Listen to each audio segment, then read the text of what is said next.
700 people are taking case against the bank for 1 million each, is that correct? Or? They're taking a case for 1 million a head. It costs €138 to take your case.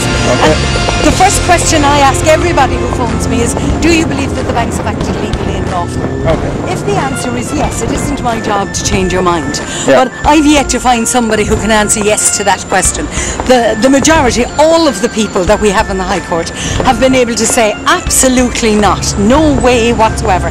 So I ask them why, and if they have a good enough reason why, then therefore they've got the basis of a case. These are dead plain ordinary Irish people who've had enough.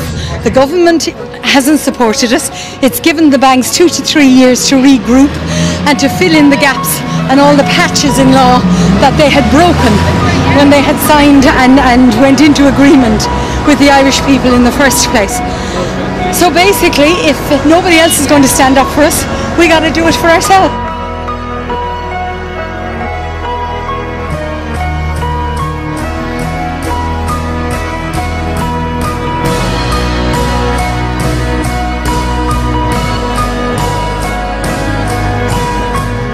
I'm here with Claire Cullinan. Can you tell me who are Debt Options, please?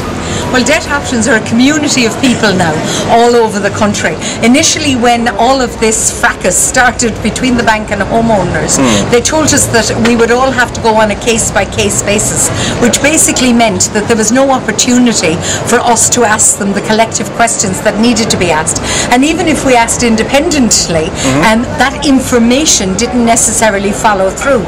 So that case-to-case basis was for their protection rather than for ours. So the idea of Debt Options was, why not start a community of people whereby we share knowledge, we share information, and we also share the exact same position that we're all struggling and fighting to hold on to our homes. But collectively we have the ability to do this, whereas individually we had no idea what was going on. Okay. The whole world got greedy at the same time. Now that equation does not equate. There is only one common denominator to all of this, and that is the banking system. The banking system set this up all over the world.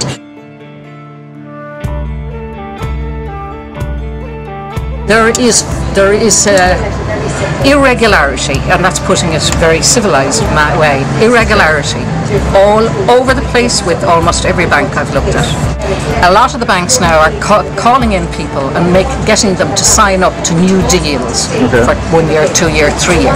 And people are so desperate, they're going in and they're signing up. And when they sign up, if they check their old loan with what they're signing up to now, they'll find that they're changing from 1 month cost of funds to 3 months cost of funds. So the people are desperate, and they're going in desperate because they're in a terrible situation. But when you examine the finite detail of what they're being offered, they're being absolutely ripped off left, right and centre. And we're talking about, we're not talking, in some cases huge businesses, some cases small businesses, some cases family homes. Everybody in some stage or another is being ripped off by immoral, unethical banking.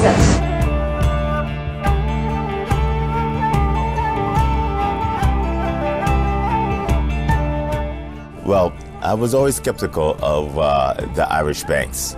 Their problems are very similar to the problems we have in other EU and US banks, where basically they gave a lot of loans, didn't underwrite them very carefully or accurately against overpriced or overvalued collateral. That collateral reduced in value, okay, but the loan stayed.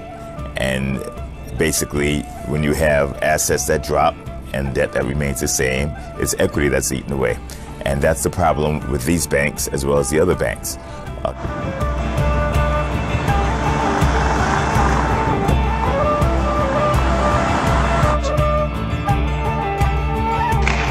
And to the distinguished member of this parliament that comes from Ireland and made a question suggesting that the problems of Ireland was created by Europe, let me tell you, the problems of Ireland were created by irresponsible financial behavior of some Irish institutions and by the lack of supervision in the Irish market. And how many individual cases are happening? Okay, in total there'd be over 2,000 people in debt options now. Okay. And this is a small bit like a jigsaw, Marcus, right? When somebody comes in, we've got 130 people that don't even have a case, right? And those people want to get involved. So what I do is I give them a piece of the jigsaw. So one part of the legal system or one part of the banking system. And I ask them, go down that rabbit hole, right? And keep going down, nitpick it until you can get rock bottom, until you can find the bottom. And then it's a matter of putting all those pieces of the jigsaw together. When people feel that they have a strong enough case, and there are 700 people at the moment feel they have a strong enough case, when they come forward to us, we actually, all of us collectively, help to empower them and bring them forward, help them to find their voice and stand in their power again. Because there is always an answer.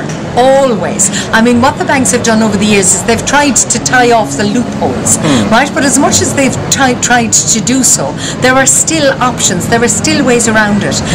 But you've got to be standing in your power to see that.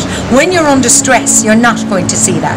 So there's 700 cases in the High Court, but there is 2,000 people behind that.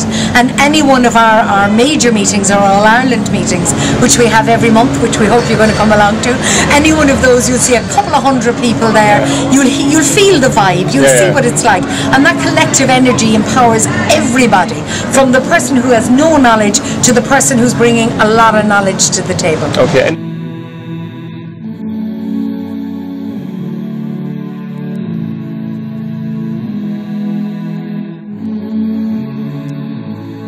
Anybody who would like a bit of help, that are struggling and maybe can't afford solicitors and stuff, they could ring Debt Options. Do you find them very supportive of? Extremely supportive.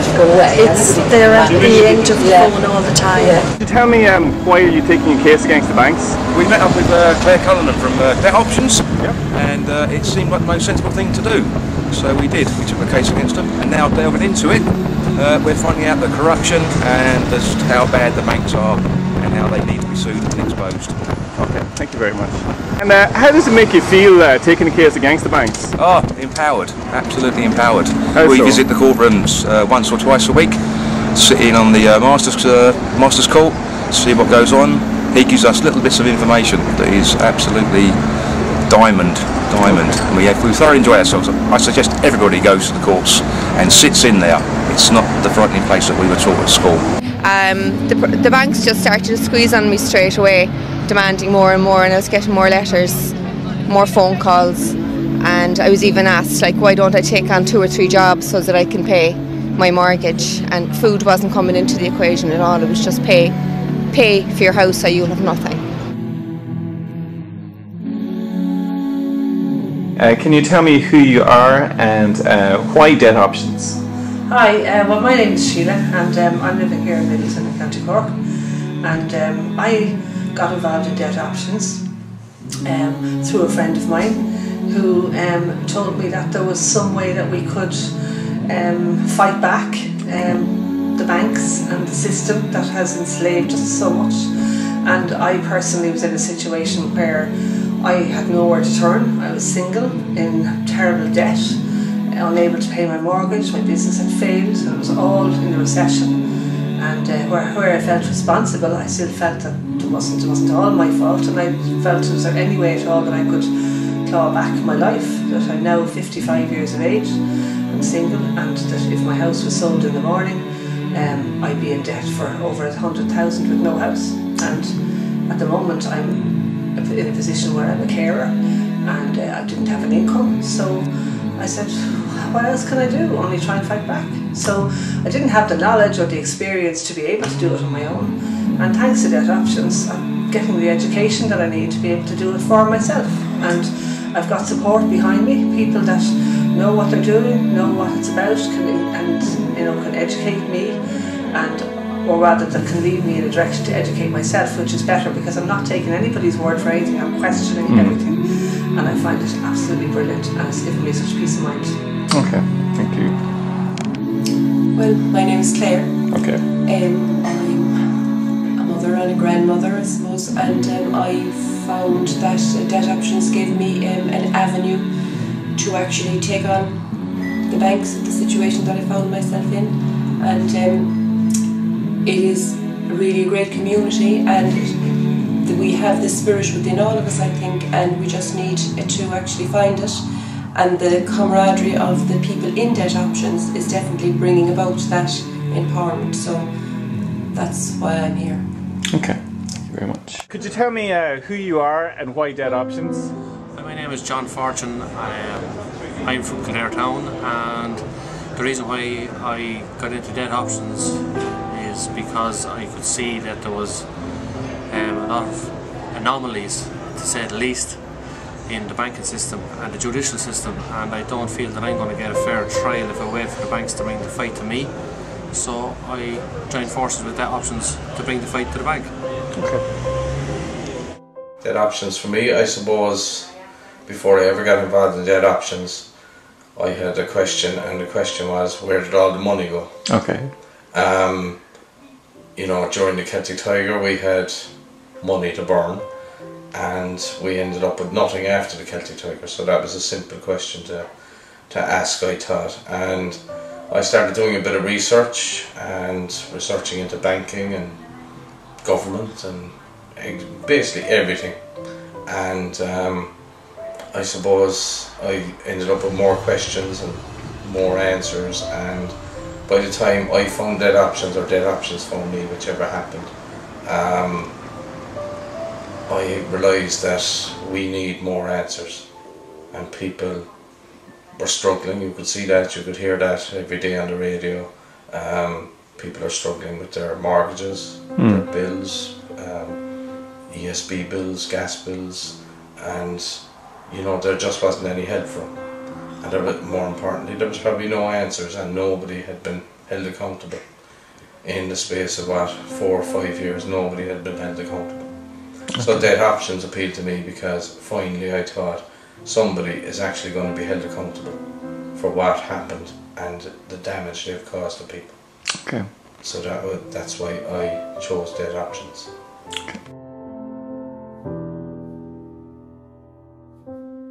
Most of us were never in a court a day in our lives, so it's a case of those who were in a court previously educated those who weren't, and piece by piece we put it all together until everyone has a right to actually say what they need to say and ask the questions, which is the key part. There are questions there that need to be asked of the banks, and never have been. In other countries there are many different legalities of what they've been doing have been proven illegal in other countries, right? We want the right to ask those questions in Ireland, and let's see if Ireland is any different to the rest of the world. Okay, thank you very much. Okay, what have Debt Options done for you? Oh, it's lifted such a weight off my shoulders. I feel, you know, I felt so down in a hole that I couldn't even have got a job sweeping the floor, to be honest with you. I felt so disempowered and so helpless. But since I've got the knowledge from Debt Options and been able to take some action, it frees me up to become my creative self again and start to get ideas about what I want to do with my future, and that I actually have a future, and to be able to make plans to become self-sufficient again, because that was my pride, was that I wanted to own my own home, be self-sufficient, be independent, and all that was taken away from me. So now I feel that there's a way back there again, and I'm looking forward to my future. That's what it's done for me. It's given me that hope that there is a future out there for me. Okay. I suppose I would never have known really that you could actually bring a case to the High Court on your own as a lay litigant. Okay. So that information alone was a great feeling, to find out that you could actually do it, and then knowing that there was 400 or 500 other people going to do it with you made it that little bit easier, because it is, you know, you're dipping your toe into waters that you haven't ever done so before. You find yourself in this unbelievable situation. What Debt Options has probably done for me is I found a structure within Debt Options that I can work with. I found people that who have done their own research in their own time, and they've come together to work together to actually find a solution to the problems that we have, and find out who is responsible and make those people accountable to the people.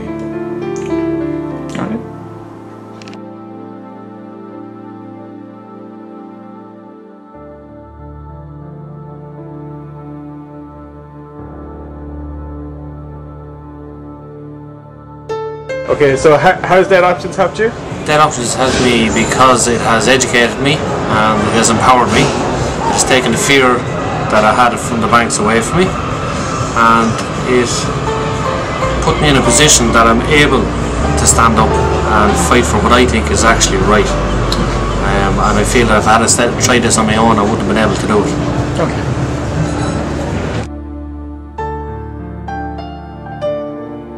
Well, I mean, Debt Options has done so much for me, and the people there are just, I suppose, they're all the same as me. Maybe they're at a further on stage that I'm at. So the whole thing is brilliantly set up in that those of us that are learning, you know, are being taught by people who have just come in maybe ahead of us. So now that I'm along the line a little bit, I'm able to help people that are coming in on the ground level. And so I do support as much as I can. My phone is always on. I'll take questions from people and get answers for them. I do what I can to help them to get to the process, get through the process, and get up to the stage at least that I'm at. So it is a step-by-step process, so we only take one step at a time, and I find that helpful for everyone, that I can just keep people on the level that they're supposed to be at and not let them jump ahead. So I'm more than happy to give as much time as I possibly can, and I do. To Debt Options, go to the meetings every Monday night, bring people along, tell people about it. People have asked me, you know, how things are, and I tell them the truth, I tell them what I'm doing, and if they want to come along, they can come along. And you know, there's no obligations either to join anything. They can just see what the options are for them, because it is Debt Options, which means there are options. So I'm just putting my face out there and saying, yeah, I'll give you a dig out if you want to know more about this. It's really helped me, so I'd like it to help other people too. Okay, thank you very much. And can you tell me, what is it that you've put back into Debt Options, or what? Well, I have travelled around the country and gone to different, held meetings with different people, shared information. I've done an awful lot of research myself over the years, like going back since 2009. So probably the biggest help is actually getting out there, reaching out to other people and eliminating their fears by educating them the same way as Debt Options has educated me to stand up for my rights and for my freedoms. I mean, we've all been told the only thing we can do is pay the bank and keep paying the bank, and whether it's the government or the bank or MABs or New Beginnings, everybody's saying just pay the bank. But when you get a group of people together who are excited about what they're doing, who are determined to bring it to an end, and they all work together with the information that they've gathered, you can then help people and educate them, empower them to find better solutions to what's available at the moment. Okay. But what people need to realise is that people are actually up here. Okay. And everybody else, the governments, banks, corporations, are all underneath the people. In the preamble of the Constitution it says, we the people of Éire give to ourselves this Constitution. So we've given ourselves a Constitution, and in the Constitution we give ourselves a government and we give ourselves structures. So ultimately all these structures are answerable to the people of Éire. Okay. And right now, through Debt Options and other groups around the country, those people are going to be made accountable, because up to date nobody's been made accountable for anything. But what people need to realise is that people are actually up here. Okay. And everybody else, the governments, banks, corporations, are all underneath the people. In the preamble of the Constitution it says, we the people of Éire give to ourselves this Constitution. So we've given ourselves a Constitution, and in the Constitution we give ourselves a government and we give ourselves structures. So ultimately all these structures are answerable to the people of Éire. Okay. And right now, through Debt Options and other groups around the country, those people are going to be made accountable, because up to date nobody's been made accountable for anything. So those of us of a certain age who worked exceptionally hard to create for our futures, right, put the head down for the first 25, 30 years of our lives, they literally ripped the rug out from underneath us. Now, they would now like to restart the wheel again, and they'd like us to be the victims to fall along the wayside. I wasn't born a victim, I won't die a victim. This was created, this was strategically worked out, and somebody has got to pay for the next third of my life and the 700 people's lives. In actual fact, the 4 million people's lives that they have destroyed systematically, deliberately, so that if they bankrupt me, they could get my children into the system. Not this time round. They've done this every 30 years in the past. Not this time round. We'll stand our ground. Okay. And why is it not getting any mainstream media attention? Well, if you look at Ireland, I mean, the banks own everything. Absolutely everything. You don't even have to look at Ireland, look at the world, right? And I keep saying this to every piece of media that I've done over the last 3 years, is that they keep telling me, one of the big questions is, surely be to God, we all lost the run of ourselves. I didn't lose the run of myself. I've no home in St. Lucia or anything magnificent like that. Basically, all I did is I did my best to create a future for me and my children. That's what I'm meeting every solitary day of the week. Why don't you hear about this in the mainstream media? Why don't you hear about Greece walking every day? Why don't you hear about Spain marching every solitary day? Why don't you hear about the thousands upon thousands of people who've walked streets, who've put in protests? It doesn't hit any mainstream media because the banks own it all, the whole shooting gallery. What do you hope to achieve by this? Success. And success is different things for different people. For some people, all they want is to walk away with their home. For other people, what they want is a right down. For other people, they want to stay in this till the bitter end for justice against the banks. And particularly for those who've lost their lives and lost their pensions, they need to be recompensed. If I took a life today, I have got to pay according to society. The banks have taken our lives. They've got to pay according to our society and according to our constitution, because our constitution empowers the individual in every way, shape and form. We are above the government, we are above the law, we are the law. If the Irish people ever stand into that power, they will be a force to be reckoned with. And I suppose I really want to use this to suggest to people that the constitutional reform that's coming down the track, say no. At this stage, this government, we couldn't trust them with anything. Anything they've said to say yes to, we should say no to. And keep doing that every step along the line. Don't change our constitution, it's the best in the world. What we need to change is our attitude towards it and to stand into it. Okay. At the end of the day, and the judges in the High Court have been exceptionally fair so far, and they have said that it's the bank that will carry the costs, not the people.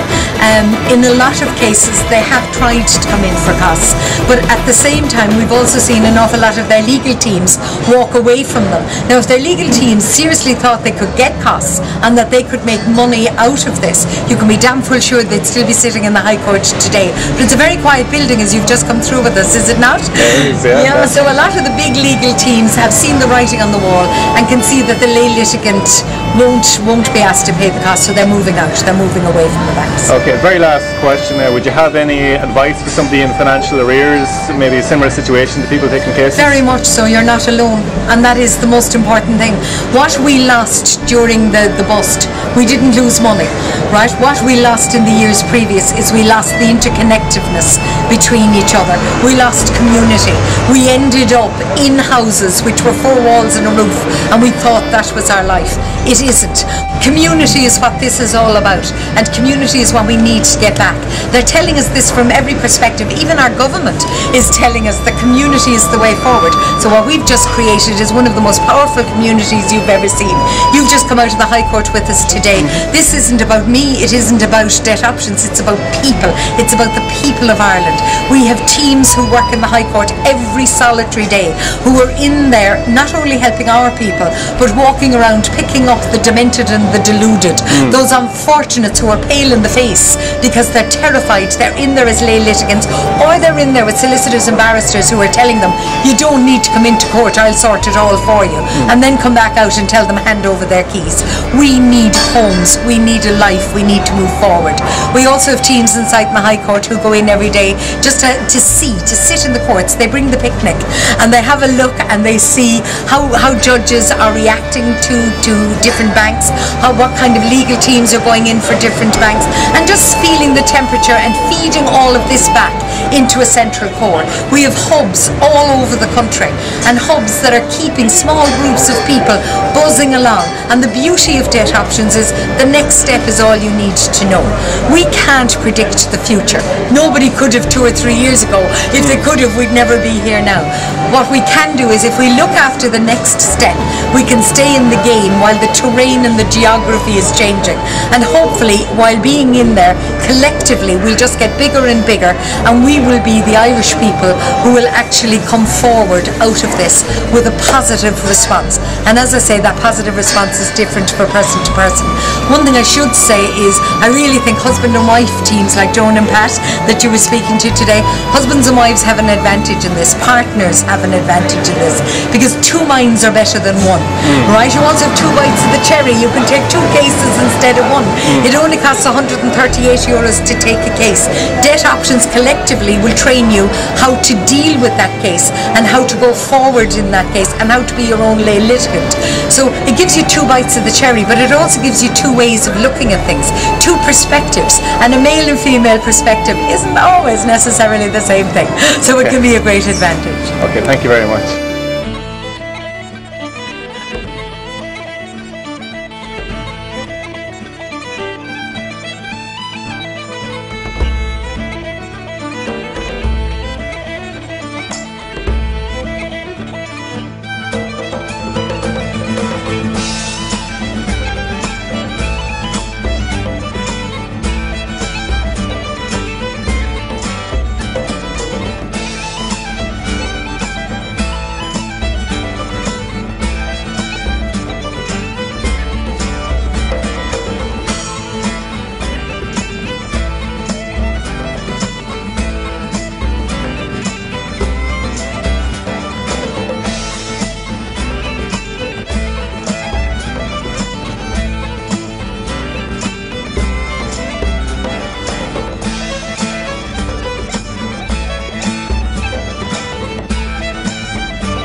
Marcus Howard, test 1, 2, 3.